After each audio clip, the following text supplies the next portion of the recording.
नमस्कार, आप देख रहे हैं सूचना दर्पण न्यूज। तो आइए इस खास प्रोग्राम में खास मुलाकात के साथ हम आपको गांव शहर से लेकर हर क्षेत्र की समस्याओं, वहां के विकास कार्यों को लेकर अपडेट रखते हैं। तो चलिए आज हम आपको रूबरू कराते हैं खास खबर से।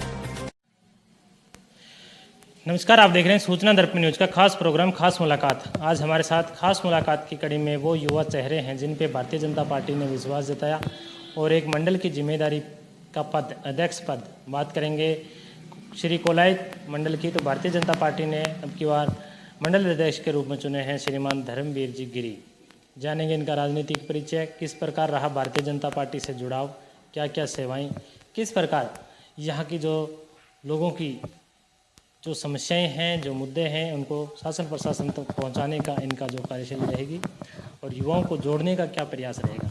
तो सबसे पहले तो सर हमारे चैनल में स्वागत है आपका। जी भाई साहब, आपका भी बहुत बहुत स्वागत एंड अभिनंदन। तो सर सबसे पहले तो अपने दर्शकों को आपका राजनीतिक परिचय बताएं, क्योंकि भारतीय जनता पार्टी ने एक मंडल की जिम्मेदारी सौंपी है, कहीं ना कहीं आपके अंडर में कई बूथ आते हैं। तो किस प्रकार का रहा संघर्ष, किस प्रकार की आपकी राजनीतिक परिचय? मैं पहले भारतीय जनता पार्टी में जुड़ने से पहले राष्ट्रीय स्वयंसेवक संघ में एक दायित्ववान कार्यकर्ता रहा हूँ। मैंने 10th पास करने के बाद शाखा के अंदर जाते हुए 99 के अंदर आईटीसी का प्रशिक्षण लिया और उसके बाद विभिन्न दायित्वों पर रहते हुए संघ के खंड कार्यवाह कोलायत का 2018 के अंदर रहा और 2019 के अंदर सेवा भारती के अंदर ज़िले में युवा आयाम के दायित्व पर भी मैंने काम किया। 2020 के अंदर कोलायत पंचायत समिति के अंदर 16 नंबर वार्ड से चुनाव, कोई परिस्थितियों के कारण चुनाव लड़ना पड़ा और उस चुनाव के बाद मैंने भारतीय जनता पार्टी में मंडल मंत्री के रूप में काम किया। 2022 के अंदर भारतीय जनता पार्टी ने मुझे मंडल महामंत्री बनाया और 2025 में आपके सामने मंडल अध्यक्ष के रूप में बैठा हूँ। तो सर पार्टी ने एक बड़ी जिम्मेदारी का पद सौंपा है, तो किस प्रकार लोगों को जोड़ने का, किस प्रकार लोगों को जो समस्याएं हैं जनप्रतिनिधि तक पहुंचाने का, किस प्रकार की कार्यशैली रहेगी, क्या क्या? वैसे हमारे मंडल के अंदर 55 बूथ आते हैं, लगभग 18 पंचायतें हैं और हमने अपने पार्टी के रूप में उसको थोड़ा कार्य को सरल करने के लिए शक्ति केंद्र भी बनाए, 9 शक्ति केंद्र बनाए हुए हैं। प्रत्येक के अंदर हमारे कार्यकर्ता है, शक्ति केंद्र प्रमुख है, शक्ति केंद्र संयोजक है, बूथ अध्यक्ष है। तो हम पार्टी के रूप में जब भी कार्यकर्ता के पास जाते हैं, उनके बूथों को लेकर, उनकी बूथ की समस्याओं को लेकर जो भी कार्यकर्ता हमें सुझाव देता है, हम भारतीय जनता पार्टी के शीर्ष नेतृत्व तक उनकी बात पहुंचाने का काम करते हैं। तो बात करेंगे, जिस प्रकार आपने बताया कि बूथों तक जाते हैं तो कहीं ना कहीं समस्याएं आम जन तक जो उनकी है, तो वर्तमान में जैसे आप लोगों से मिल रहे हैं, क्या क्या ऐसी समस्याएं सामने आ रही हैं जिनका आपने शासन प्रशासन तक पहुंचाने का जो बीड़ा उठाया? समस्याएं तो मूल समस्या तो कोऑर्डिनेशन की है। कार्यकर्ता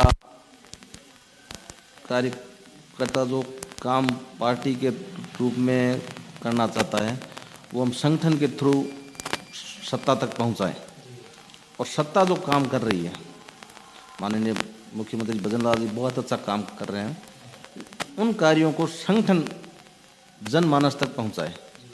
तो सत्ता और संगठन के हमारे बीच का आपस का जो कोऑर्डिनेशन है उसको बनाए रखना ही संगठन का काम है। अब मूल रूप से जो समस्याएं हैं वो ग्रामीण अंचलों में रहती है। पानी की, जब गर्मी का टाइम आता है तो पानी की समस्या या बिजली की समस्या।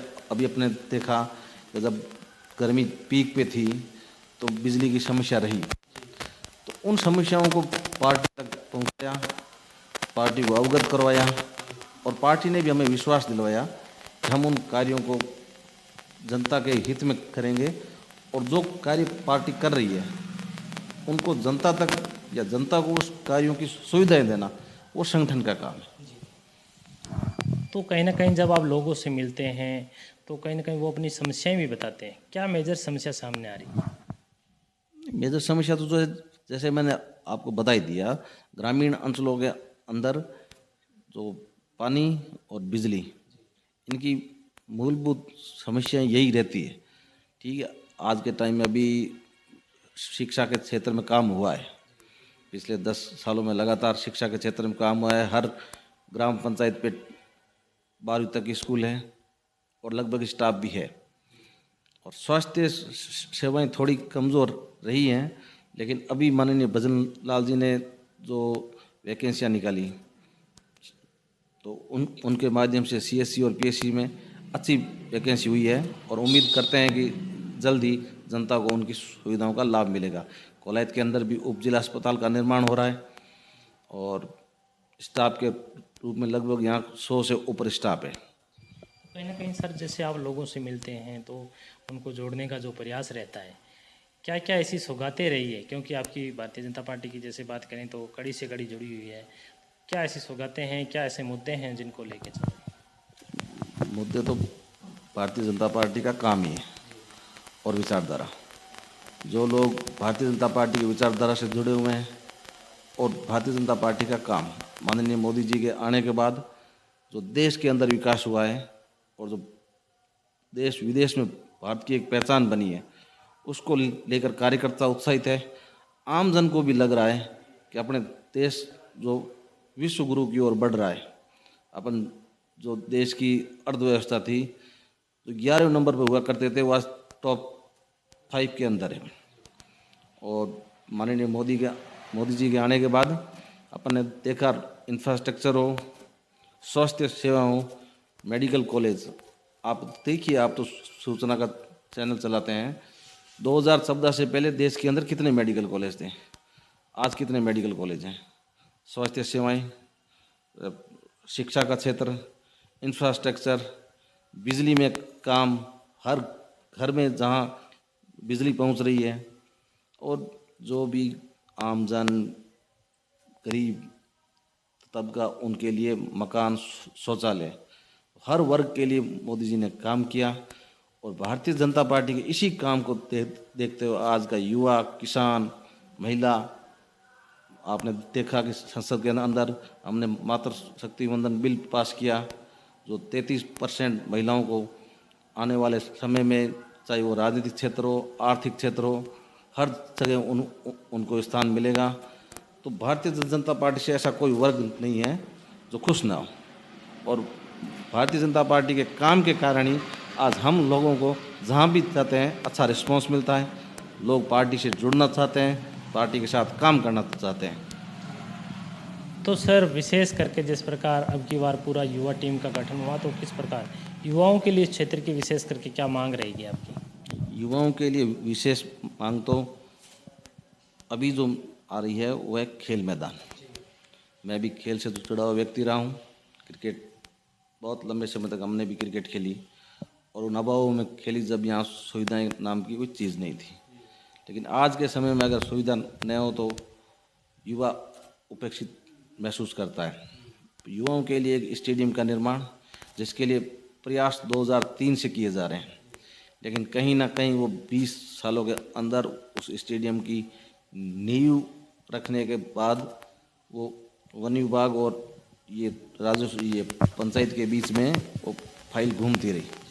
अब अभी वो जन लेखा के अंदर वो फाइल है, और उम्मीद करते हैं कि जल्द ही स्टेडियम को सरकार के माध्यम से हम उसको पूरा करवाएंगे।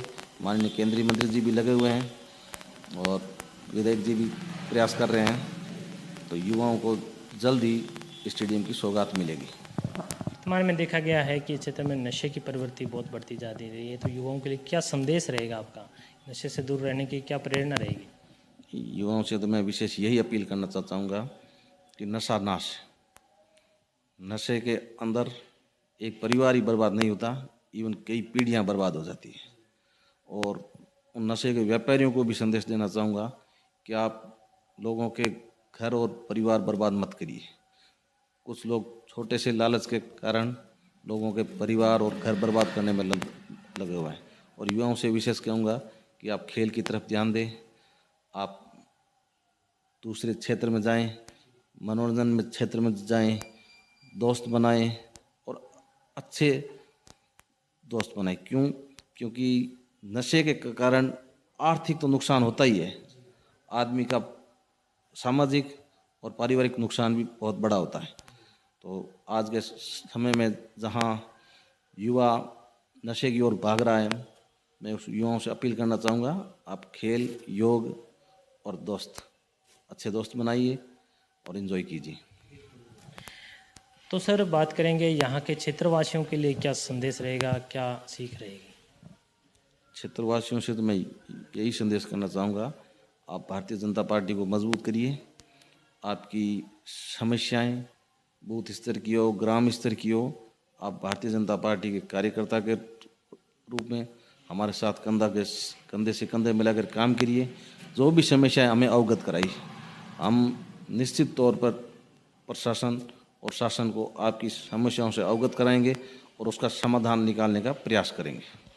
बिल्कुल। तो ये थे हमारे साथ युवा चेहरे मंडल अध्यक्ष श्रीमान धर्मवीर जी गिरी, जिन्होंने बताया कि इस क्षेत्र की जो भी समस्याएं वो शासन प्रशासन तक उनका पहुंचाना मुख्य उद्देश्य रहेगा। युवाओं को विशेष करके एक संदेश दिया है कि नशे से दूर रह के अपने भविष्य का निर्माण करें। तो सर हमारे चैनल में 10 मिनट टाइम देने के लिए बहुत बहुत धन्यवाद। बहुत बहुत शुभकामनाएं और धन्यवाद आपका भी भाई साहब।